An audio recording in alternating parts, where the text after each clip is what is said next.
एक तो सच्चा, तेरा नाम सच्चा, परस्त स्मात्तो भावो अन्यो अव्यक्त्यो अव्यक्तात् सनातनः यह स सर्वेषु भूतेषु नश्यत्सु न विनश्यते। व्यक्त और अव्यक्त से भी परे जो अति विलक्षण सनातन दिव्य पुरुष है, परम पुरुष है, वह समस्त प्राणियों और तत्वों के नष्ट होने पर भी कभी नष्ट नहीं होता। अव्यक्तो अक्षर इत युक्त माहुः परमां गतिम यं प्राप्य न निर्वन्तते तद्धाम परम पुरुषम मोक्षम। जिसको अव्यक्त और अविनाशी अक्षर कहा गया है, जहां पहुंचकर ये जीवात्मा वापस नहीं आता, परमात्मा का वो अविनाशी मोक्ष धाम है। पुरुषः स परः भक्तया लभ्यस्त वन अनन्या यस्यान्तः स्थानि भूतानि येन सर्वमिदं ततम्। जिस परमात्मा के अंतर्गत सभी प्राणी हैं, जिससे ये जगत परिपूर्ण है, आच्छादित है, वह सनातन अव्यक्त पुरुष परमात्मा अनन्य भक्ति और संन्यास निष्ठा से प्राप्त होता है। संन्यास निष्ठा क्या है? सर्वस्व का त्याग करके जब जीवात्मा उस सनातन ब्रह्म में प्रविष्ट होती है, उसको संन्यास कहा जाता है। त्याग किन किन वस्तुओं का है? मन, बुद्धि, चित्त, अहंकार, सतोगुण, रजोगुण, तमोगुण, काम, क्रोध, लोभ, मोह, अभिमान। जब तक जीव की प्रकृति रहती है, तब तक ये सब गुण अवगुण इस पंच भौतिक देह में बने रहते हैं। योग, ध्यान, तपो स्नान के द्वारा ये जीवात्मा इस शरीर से, मन से, चित्त से परे उस सनातन ब्रह्म के सामने जब पहुंचती है, तब इसका मोक्ष संभव होता है। उस पुरुष ब्रह्म की निकटता पाने के लिए कुछ समय के लिए हम उसका ध्यान करें। सीधे होके बैठे, कमर, गर्दन, मस्तक को सीधा रखें, हाथों की तर्जनी उंगली और अंगूठे को मिला के रखें। आंखों को बंद करें। बंद आंखों से मस्तक में परम ब्रह्म की ज्योति को देखें। उसी ज्योति में उठते नाद ब्रह्म को सुने। आती जाती हुई सांसों पर ध्यान दें। गहरी शांति का अनुभव करें।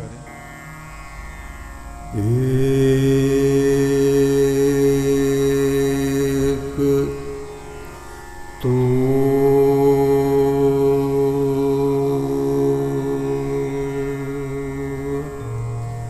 सच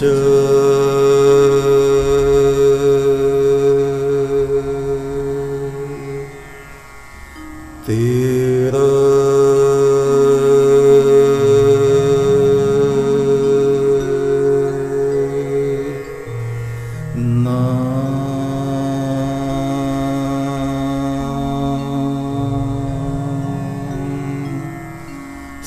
सच्चा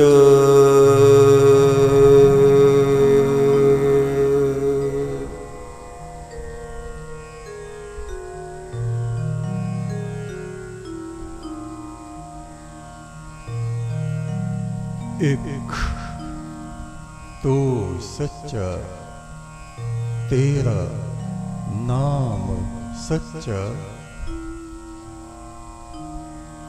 सामवेद के कुछ मंत्र, इन मंत्रों के ऋषि हैं दीर्घतमा।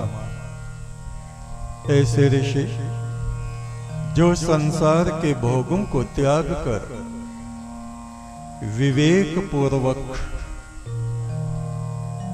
ज्ञान के प्रकाश में परमेश्वर की तरफ को चलता है। अंधकार दुर्भावनाओं का जो विदारण करता है, ईर्ष्या, द्वेष, अहंकार, लोभ, मद मत्सर, इन सबको जो विवेक ज्ञान के द्वारा त्याग देता है, ऐसा ऋषि देवता गणे हैं। परमात्मा के तेजोमय स्वरूप का वर्णन इन मंत्रों में है। छंद उष्ण का स्वर ऋषभ। ओम पुरुत्वा दाशिवान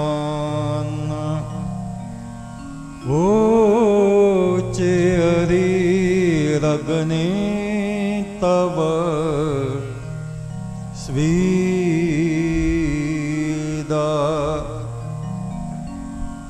तोदस्येव शरण आमहस्य। सब तरह से अहंकार रहित हो गई अपनी आत्मा को, हे प्रभु मैं तुझे अर्पित करता हूँ। हे परमेश्वर, तेरी आज्ञा को मस्तक पे धारण करके मैं संसार के लिए परोपकार के कार्य करता हूँ। हे महान ईश्वर, मैं सब कुछ त्याग कर तेरी शरण में हूँ। समर्पित सब तरह से मैं तेरी आराधना करता। सब कुछ त्याग के हे परमेश्वर, तपो अग्नि में मैं तपता। तपो अग्नि में मैं तपता। ओम अग्निवाजस्य गोमत ईशानः सहसोऽयः अस्मे देहि जातवेदो महेश्रवः। हम अपने मन के स्वामी बने, ना कि मन के दास बनकर तमस में, अंधकार में, बुराइयों में जा गिरे। वासनाओं की पूर्ति करने वाला व्यक्ति ऋषि शब्द का विलोम शब्द है, उल्टा।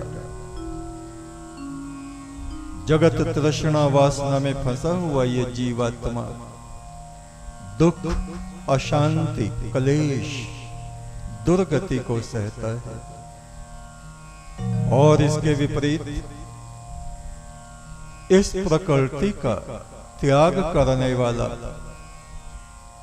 अवगुणों को त्याग देने वाला ऋषि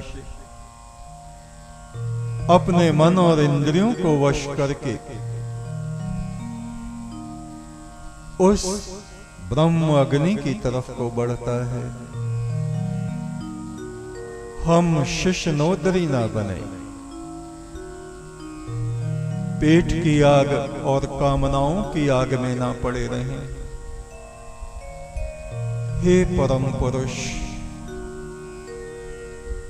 हम निंदित कर्मों की तरफ ना जाएं, तुनक और क्रोध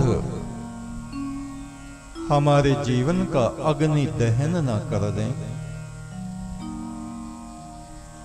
हे परमेश्वर, तू हमें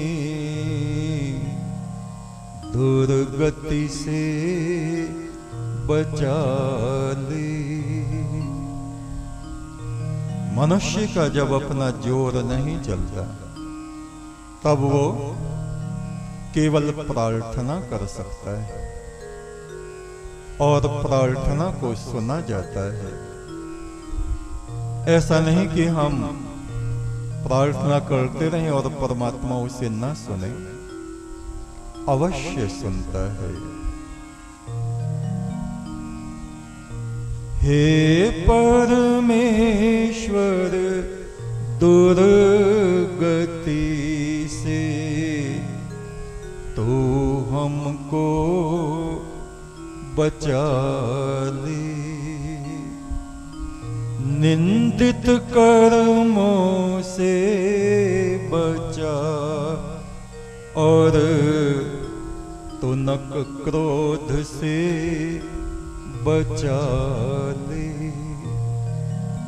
एकदम से भड़कने वाला आदमी, तुनक और क्रोध में पड़ा हुआ व्यक्ति ऐसे नष्ट हो जाता है जैसे सूखी हुई घास को अग्नि की जरा सी लपट क्षण भर में जला के राख कर डालती है।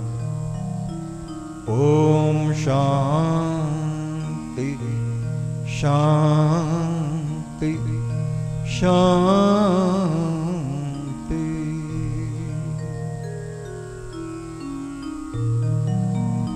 तैत्तरीय उपनिषद भाग 3। आज तीसरा दिन है।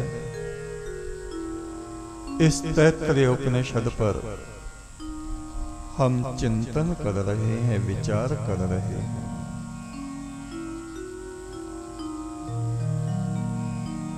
हे सनातन ब्रह्म, मैं तेरी महिमा को लिखता रहूं, गाता रहूं।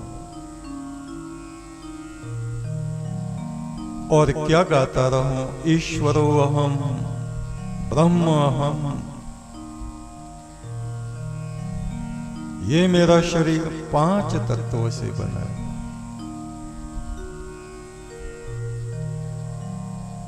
ये 5 तत्व उस सनातन तत्व ब्रह्म तत्व से उत्पन्न हुए हैं। ये पृथ्वी सूर्य से प्रकट हुई है। ज्ञान की दृष्टि से ये सूर्य का टुकड़ा है।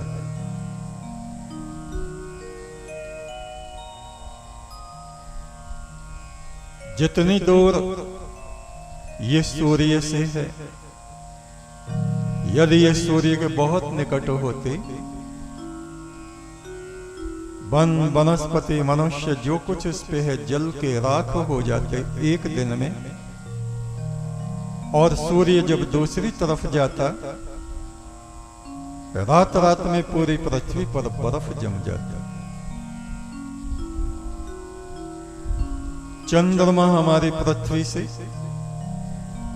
4,32,000 किलोमीटर दूर माना जाता है अनुमानतः। यदि वो इससे आधी दूरी पर होता, बिल्कुल करीब होता पृथ्वी के, तो क्या होता? सुबह और शाम दिन में 2 बार ज्वार भाटा उठता समुद्रों में, और ये संपूर्ण पृथ्वी 24 घंटे में 2 बार पूरी तरह से समुद्र में डूब जाया करते। उस परमात्मा की व्यवस्था ने इस प्रकार से हमको जीवन दिया है इस पृथ्वी पर, और हम शरीर नहीं, हम आत्मा है। और इस आत्मा का उद्गम कहाँ है, इसका स्रोत कहाँ है, वो ही परम ब्रह्म। तो ना हम शरीर है, ना हम जीव है, ना हम आत्मा है, हम मूल रूप से हमारा स्रोत वो ज्योति का समुद्र है। उसी में हमें वापस लौटना है। हे प्रभु, मैं लिखता रहूं, गाता रहूं, ईश्वरो अहम ब्रह्म अहम तत्वमसि, जो तू है वो ही मैं है। संसार में कोई भी काम हम करें, झाड़ू लगा रहे हैं तो भी हमारे हृदय में तेरा ही चिंतन हो। खेतों में कार्य कर रहे हैं तब भी तेरा ही चिंतन हो। यज्ञ में बैठे हैं, यज्ञ के पश्चात अतिथियों को भोजन करा रहे हैं और जूठे पत्तल उठा रहे हैं, तो भी हमारे होठों पर तेरे ही गीत हों। जब मित्रों का प्रेम रस हम पर बरस रहा हो, या जब मित्रों का क्रोध और बेरुखी हमारे जीवन में विष घोल रही हो, जब हमारी आंखें दुख के पानी से, आंसुओं से भरी हों, उस समय भी हे प्रभु, मेरे होठों पर तेरे गीत हों। जीवन की हरियाली जब सूख गई हो, सूर्य को जब ग्रहण लग गया हो, पक्षियों की चहचहाहट जब बंद हो गई हो, मेरे सभी मित्र मुझे दुर्गति में अकेला छोड़कर जब चले गए हैं, उस समय में भी हे प्रभु, मेरे हृदय में तुम्हारी ज्योति चमकती रहे, मेरे होठों पर तुम्हारे स्तुति के गीत उभरते रहे। बादलों पे बैठी मेरी आत्मा जहां तहां उड़ती फिरती है, स्वप्नलोक जैसा ये संसार, मेरी आत्मा तेरी महिमा को गाती रहती है। हे प्रभु, इस जगत में जब भी मेरा जन्म हो, जब भी तू मुझे भेजे, तेरे प्रेम की चादर को अपने ऊपर ओढ़े, तेरे ध्यान में, तेरे प्रेम में, तेरे उन्माद में जगह जगह मैं नाचता और गाता फिरूं।